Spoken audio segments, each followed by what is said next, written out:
Try again.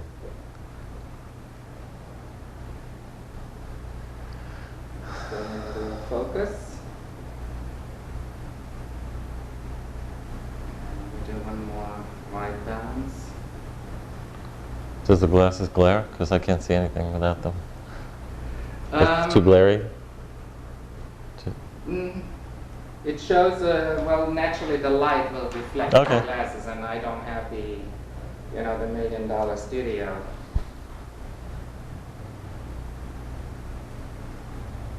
I'm just going to do another white balance.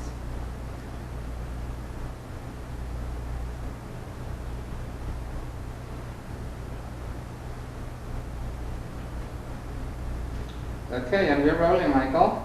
Whenever you're ready. I first found out about the ball scene. Oh, sorry. I first found out about the voguing scene in the 80s, and I had read about it. Sorry. Ball is better. Ballroom. Yeah, ballroom community. Ballroom community. Yeah. Okay. I first found out about the ballroom community in the 80s. I had read about it and I checked it out and I was amazed. I was blown away. It was like a whole other universe. It was like a whole society that had developed, and it was so amazing. It was so thought out and so beautifully inclusive and complete with rules and characters and mothers of the houses and the whole bit. And I was just blown away. I thought it was a beautiful form of expression for disenfranchised people who suddenly found a way to use their creative talent as a way to get out aggression in a positive way. Sit a little more forward because of your chin. Okay. Yeah.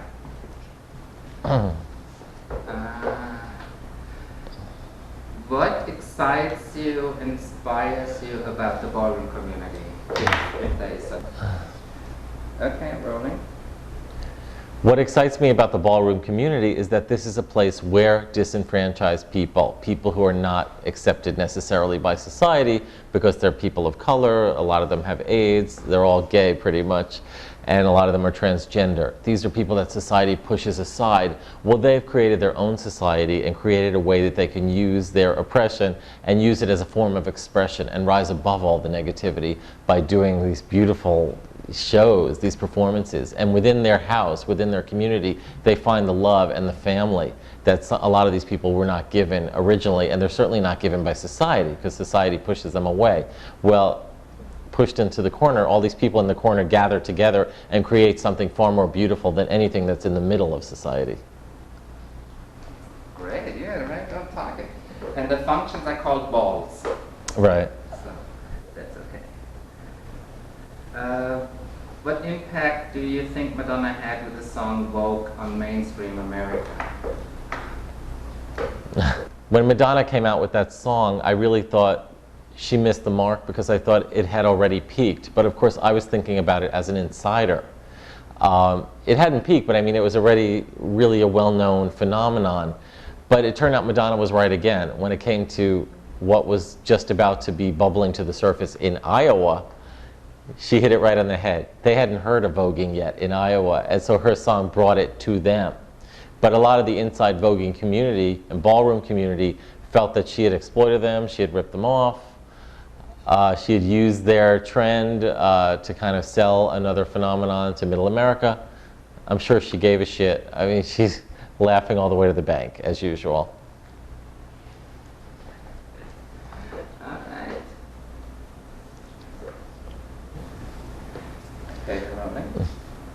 I think the ballroom community is incredibly influential. All the trends in fashion and language and lingo, everything has caught on to middle America.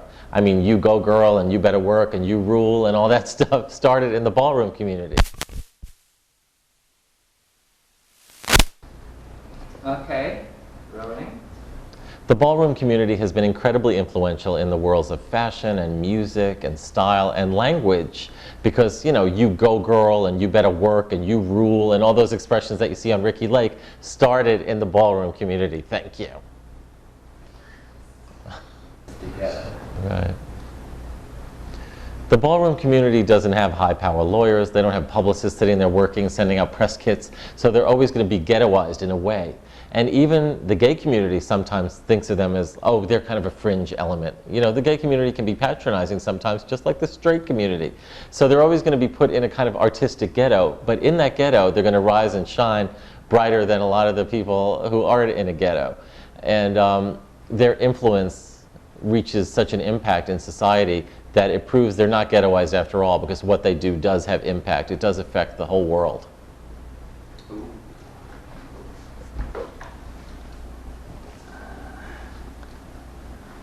Okay, because of the AIDS epidemic, the ballroom community lost almost all of their role models, which caused a great deal of people losing their self-esteem within their community, and they have no leadership to turn to. What advice can you give to this community? Okay. A lot of the original leaders of the ballroom movement died of AIDS, and a lot of what fueled that community in the first place was a reaction against AIDS, and the fact that this is our chance.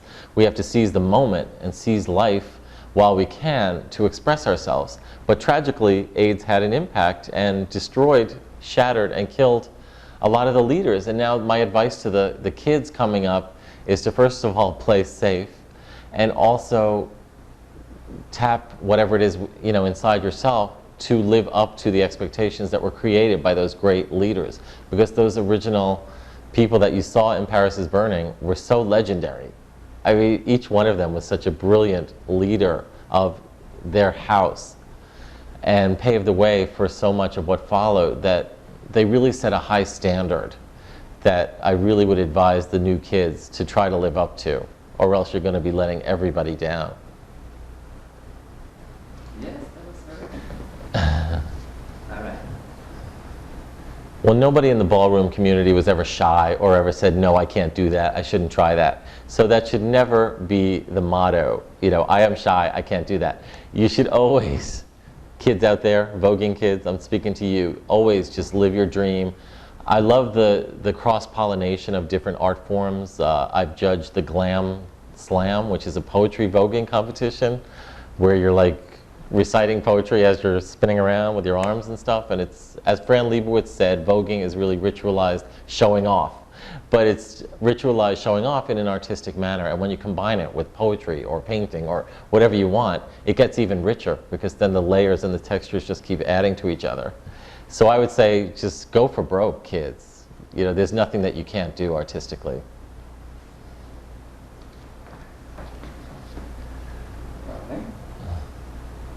Well, HIV messages are important. We have to educate each community, and each community has to educate itself about the dangers and the risks involved with HIV. So it's up to the leaders of the ballroom community to really reach out, because they're the ones who are respected within their community.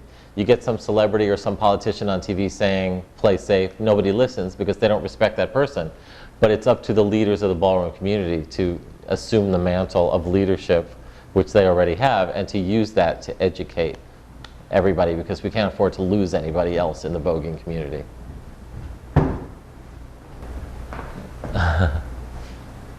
That was the one that you were judged. Right. Emmanuel Xavier has come to me many times as some kind of papi chulo character to judge different, you know, ballroom events for him, and it's a great mixture. Like, I don't know, to have me there with Willie Ninja. Bleh. Let me start that one again. Okay. Emmanuel Xavier has come to me as some kind of papi chulo or something, where he's wanted, obviously, the publicity, but also to have me there as somebody that I hope he likes, to judge the different House of Xavier competitions, whether it's a grand slam, poetry slam, or just a voguing ball or whatever. It's been an honor for me to sit with Willie Ninja and Hector Extravaganza and all these people as a total outsider who knows nothing, and partake in all this, you know, bedazzlement and to help judge the contest. It's really been fun for me. And the House of Xavier is wide open to that multi-influence. And they put on great events. I mean, it's just amazing. So, I've spent entire weekends at their events. Sometimes they just keep going and going, and there's always just one more category. So true.